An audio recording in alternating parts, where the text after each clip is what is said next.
Germaine toussa bruyamment. « Maman, c'est ça, ta façon de ne pas intervenir, » s'agaça Carole.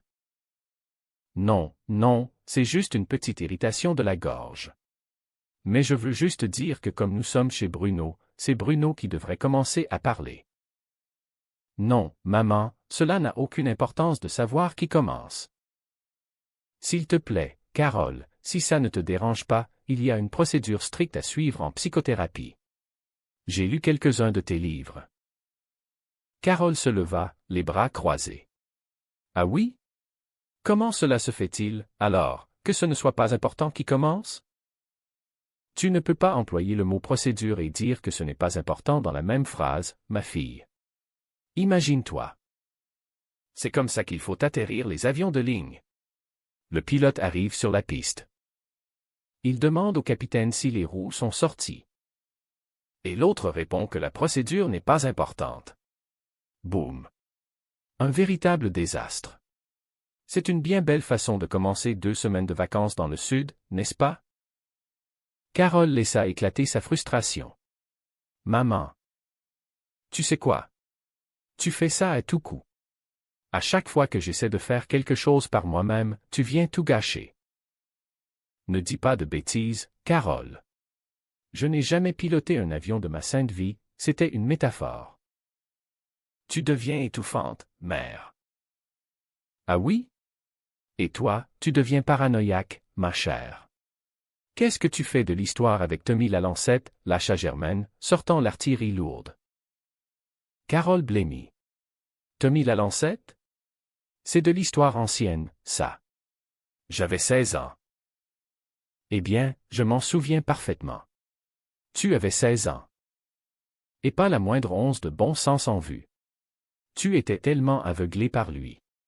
Quand tu marchais dans la rue. Les voisins disaient, « Regardez, c'est la petite Lebrun. La fille qui ne voit rien. » Tommy la lancette rôdait autour de la maison à 2 heures du matin avec sa mauvaise réputation. Il aurait été dangereux en tricycle, alors imagine avec son allure de rebelle. J'étais amoureuse, cria Carole. Un amour de jeunesse, mon œil. Qu'est-ce qu'on connaît du véritable amour à 16 ans? Surtout avec un voyou comme lui. Toi. De toute façon, si cela ne dépendait que de toi, je ne trouverais jamais la paix. Cela aiderait si tu arrêtais de faire fuir tout le monde avec tes manières expéditives. Je t'ai sauvé d'un mauvais pas, s'indigna Germaine, frappant la table de la main. Il est bien trop tard pour espérer des remerciements de ma part. Je n'en ai pas l'intention. Je ne suis pas heureuse aujourd'hui. Et c'est en grande partie parce que tu contrôles tout. Peut-être que tu devrais te faire suivre en thérapie, toi-même. Sur le coup de la colère, Carole fit un grand geste du bras, effleurant violemment l'épaule de sa mère. Germaine recula d'un pas, simulant un choc immense. Dans ta propre maison? Comment peux-tu faire ça? Comment peux-tu lever la main sur ta propre mère? Mon bras est paralysé. Je ne le sens plus du tout. Maman, c'est totalement ridicule, je t'ai à peine touché. Oh, mon Dieu! Carole. Je me sens faible. Je suis au bord de l'évanouissement. Germaine se laissa tomber de façon dramatique sur une chaise. Vous l'avez vu. Tous les deux. Vous êtes témoins. Elle m'a agressé. Tout ça parce qu'elle a refusé de préparer ses satanées étiquettes. Je vais vous dire une affaire. Si le bon Dieu m'apparaît un jour et me demande de sacrifier un de mes enfants pour la paix du monde, eh bien, bonne nuit la psychologue. Furieuse, Carole ramassa ses livres et quitta la pièce en courant, montant les escaliers 4 à 4. Un silence retomba sur le salon. Germaine cligna des yeux, vérifiant que sa fille était bien partie, puis se redressa, lissant son tablier. Elle est partie. C'est curieux, on dirait que je me sens miraculeusement mieux d'un seul coup. Bruno et Geneviève, qui avaient assisté à toute la scène dans un mutisme absolu, se regardèrent. La tension absurde de la dispute familiale avait agi comme un électrochoc sur eux. Les petits problèmes qui les séparaient semblaient soudain bien dérisoires face au chaos affectueux, mais épuisant, du clan Lebrun. Moi aussi, je me sens un peu soulagé, murmura Bruno, esquissant un faible sourire. Il se tourna vers la jeune femme. « Et, Geneviève, je suis vraiment désolé pour tout ça. » Geneviève s'approcha de lui, le regard adouci. « Oh non, non, non. C'est de ma faute.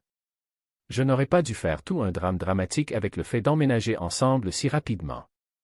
J'ai mis trop de pression. » « Non, c'est toi qui as raison, » protesta doucement Bruno, lui prenant les mains.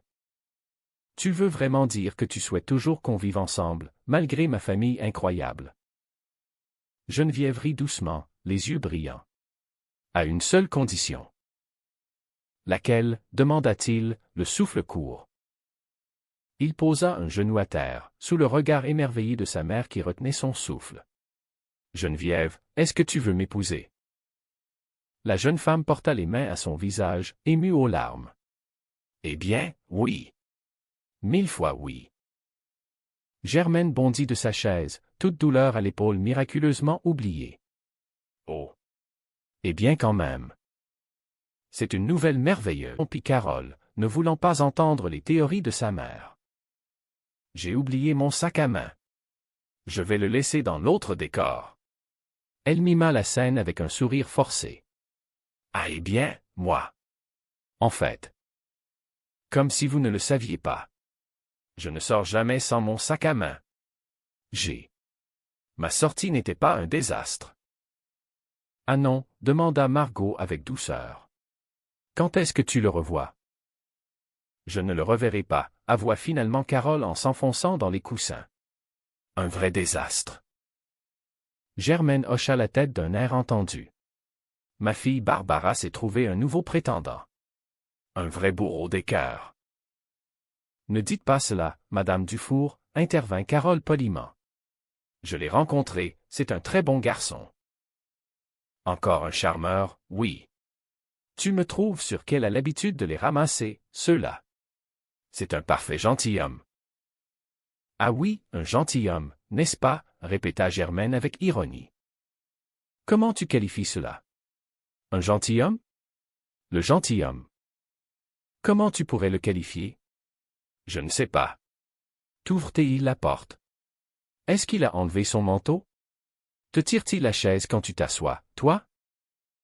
Eh bien oui. Un charmeur manipulateur, décréta Germaine. C'est un imposteur. Cela. Il veut juste voir ce qu'elle cache sous ses vêtements. Les garçons ne sont pas tous des maniaques, mais presque. Tu peux parier que oui, ma chérie, ajouta Margot, soudainement animée. Tu peux parier que oui, n'est-ce pas, Germaine? L'année passée. L'année passée, nous t'avons vu, tu t'en souviens.